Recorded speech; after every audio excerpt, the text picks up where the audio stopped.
tissue, and I can make a couple of all statements for muscle tissue.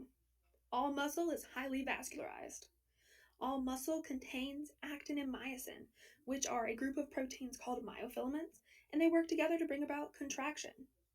There are also three types of muscle tissue: skeletal muscle, cardiac muscle, and smooth muscle. And we want to compare them. First, let's talk about cell shape. Skeletal muscle cells are long and cylindrical. Cardiac muscle cells are also long and cylindrical, but have branching. And smooth muscle cells are spindle shaped. What is meant by that is they're kind of fat in the middle and skinny on the ends. They really do look like cell fibers. Now, with skeletal muscle and cardiac muscle, we find two things that they have in common. One, that they have both actin and myosin, but they're also striated. They have these obvious striations or stripes throughout their cell bodies. We also know that skeletal muscle is voluntary in its function. You have to kind of think about moving skeletal muscle. So, for example, if you want to raise your hand, that thought reaches your brain before the muscles in your arm contract so that you raise that hand. Skeletal muscle is attached to bone, and it has many nuclei in its cells. Now, cardiac muscle is similar in appearance, long and cylindrical cells, but with a little bit of branching. It has striations, but they're generally uninucleate, meaning they have one nucleus. And they also tend to interdigitate at specialized junctions called intercalated discs. That means that where two cardiac muscle cells come together, there is a specialized cell junction holding those cells together, and those contain desmosomes and gap junctions, so that cardiac muscle cells can stretch against each other and also communicate with gap junctions. Both cardiac muscle and smooth muscle, they contract involuntarily. So it's your autonomic nervous system, that kind of sounds like automatic, that controls cardiac muscle and smooth muscle. Smooth muscle may not share the striations that we see in cardiac muscle, but it does share that involuntary contraction. Smooth muscle also tends to have its cells arranged in sheets, and we tend to find both a circular and longitudinal layer in organs that are hollow of smooth muscle. So, whereas skeletal muscle is attached to bones, cardiac muscle is found in the heart, smooth muscle is found in hollow organs.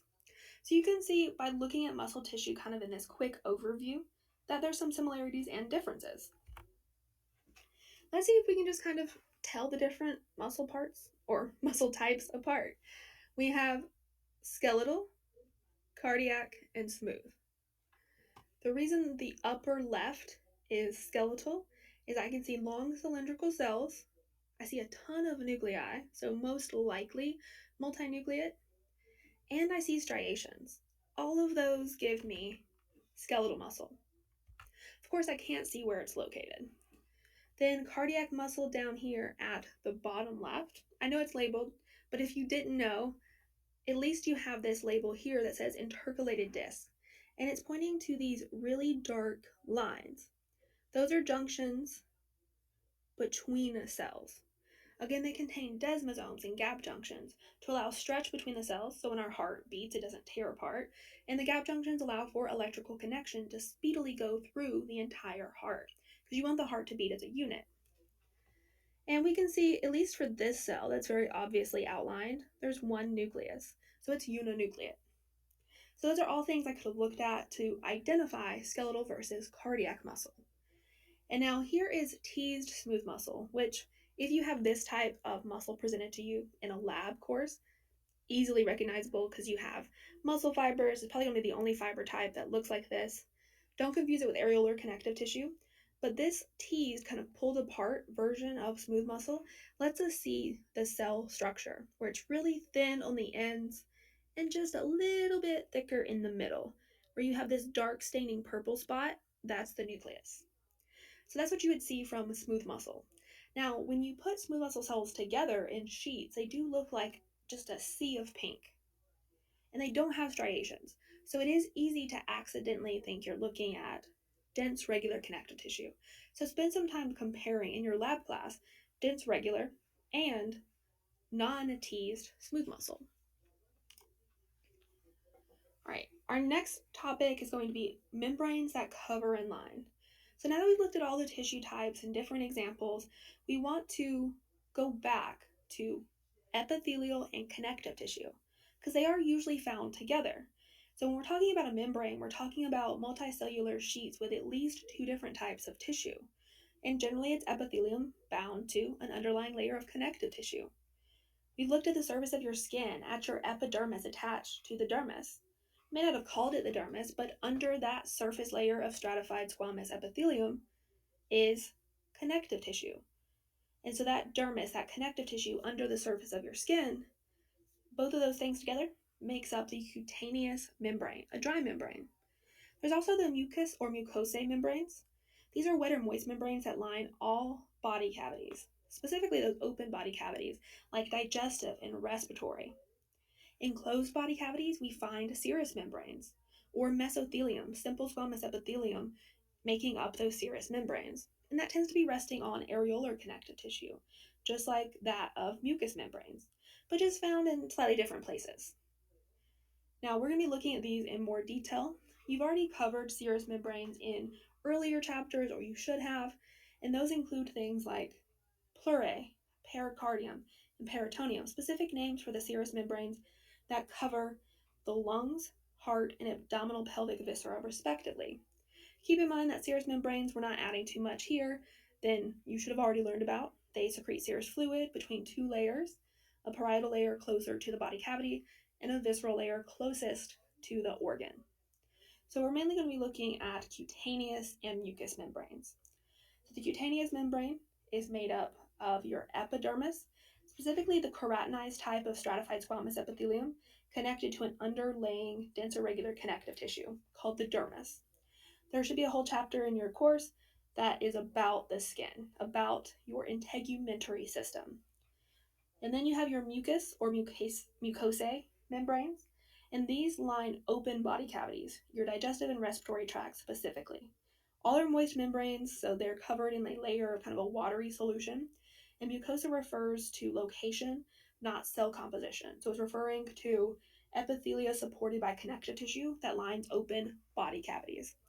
So you might have different types of epithelia, stratified squamous or simple columnar, but they're all going to be underlaid with loose connective tissue, lamina propria, which has at least a little bit of a mix of areolar connective tissue within.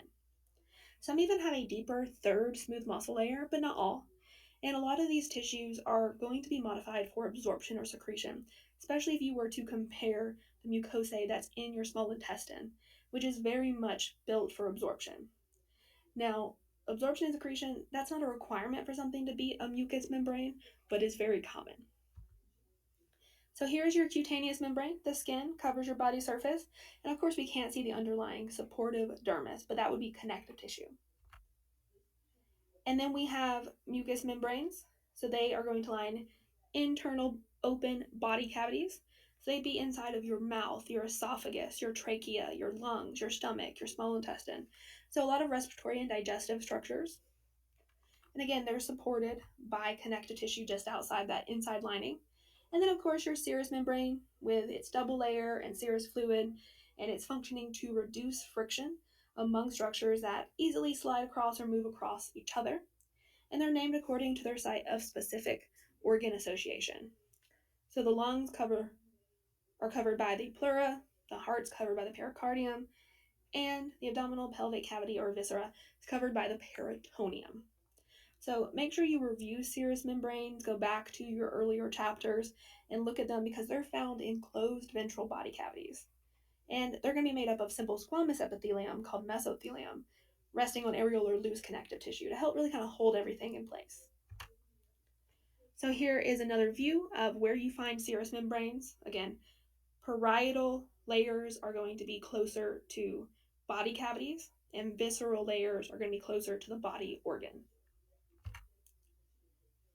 But no matter what skin and mucous membrane you're talking about, they all have some type of defense mechanism. Whether it's to external boundaries or keeping things from getting inside the body, they're going to try to keep things from getting past that epithelial layer. Now, first and foremost, they're a mechanical barrier, but many of them also secrete or make chemicals that act as a chemical barrier as well. But they're very much the first line of defense, these membranes. They want to keep out pathogens. They don't want injuries or cuts because those would allow things into deeper body tissues.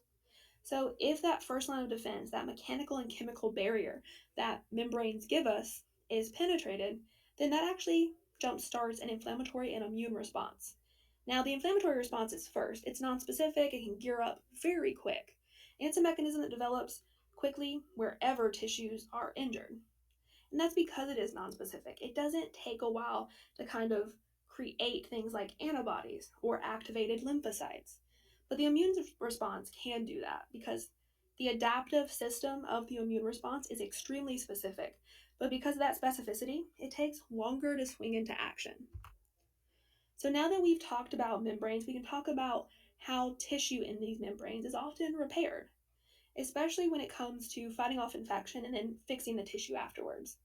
So repair can occur in two major ways: regeneration or fibrosis. If a tissue regenerates, it's just replaced after some of the tissue is destroyed.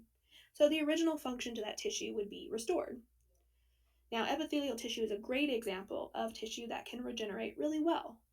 But not all tissue can regenerate well. Some is going to be replaced once that tissue is destroyed by fibrosed tissue. That's a connective tissue that replaces destroyed tissue, but it's not the original tissue, so we're going to lose original function of that particular organ or tissue. So fibrosis tissue is kind of like scar tissue, but scar tissue that doesn't function the way the old destroyed tissue did. So regeneration is by far best as far as restoring function, but at least fibrosis can kind of heal that tissue and put it back together.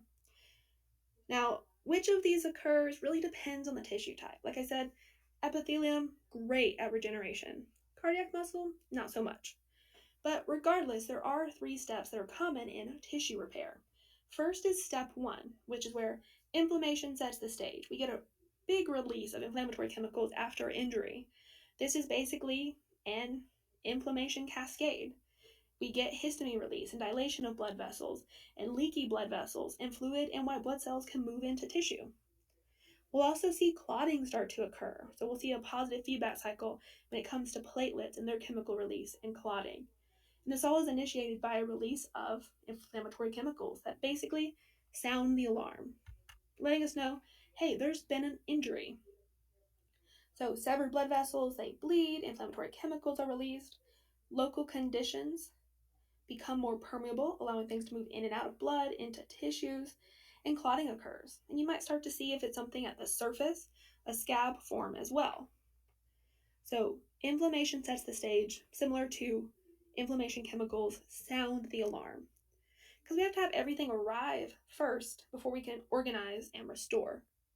But organization and restoration of the blood supply is step 2. Organization begins as we kind of start to get rid of the blood that's leaked out, repair the blood vessel, and start to replace any damaged tissue with granulation tissue. Now, this granulation tissue might regenerate and become the type of epithelial tissue or loose connective tissue that was damaged. Or maybe it'll go through fibrosis because it's not able to completely be healed or regenerate, but we can still replace it with a tissue to hold everything together. Regardless whether it's regeneration or fibrosis that takes place, we are going to bridge the gap with tissue. And then any debris in the area will be phagocytosed or kind of cleared out by white blood cells. So that's what you're seeing occur here. We're seeing healing take place. The epithelium in this example is regenerating, and then we're seeing more fibrosis granulation tissue closer to those connective tissues that are in the dermis and hypodermis. There's varying levels of regeneration possible with connective tissues, and other tissues have no regeneration at all, like nervous tissue.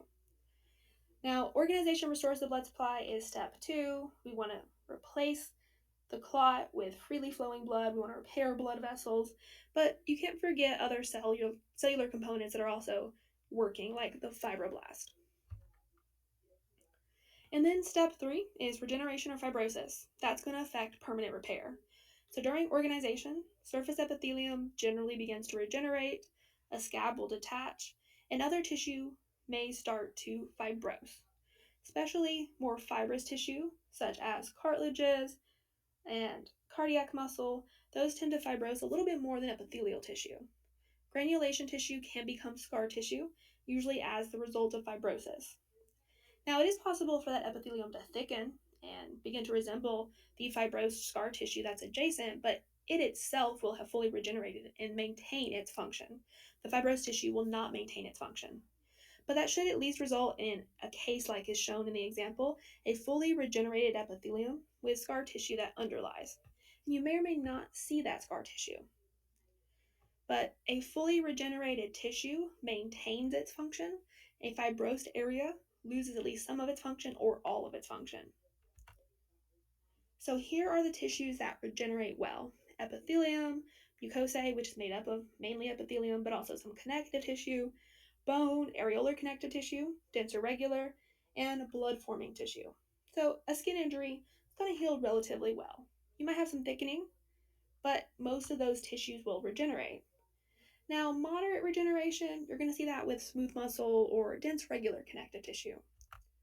You'll see even less regeneration with skeletal muscle and cartilage, and no regeneration for the most part with cardiac muscle and nervous tissue. You can have strengthening of nervous tissue pathways between the brain and spinal cord, but that's not regeneration of new tissue, it's rerouting. But there is new research that's kind of looking into cell division and how we can make that occur to allow cardiac muscle and nervous tissues to regenerate better. And all of these tissues we've been talking about, they come from the 3 germ layers that occur during development. During development, you begin as just 3 layers of cells, really a ball of cells that then turns into 3 layers. But epithelium can come from all 3 layers, endoderm, mesoderm, and ectoderm. Nervous comes from ectoderm, actually an infolding of the ectoderm that begins to make a neural tube that turns into your brain and spinal cord. And muscle and connective tissue come from the mesoderm. So that also includes the middle layers like serous membranes. So you can see types of epithelium come from all types, meso, ecto, endo, ectoderm just for nervous, and muscle connective, mesoderm. But we can't leave this PowerPoint and be done with it until we talk about some homeostatic imbalances. So let's talk about scar tissue, that fibrosed tissue. What happens if that's going to occur in a really important organ, like the heart?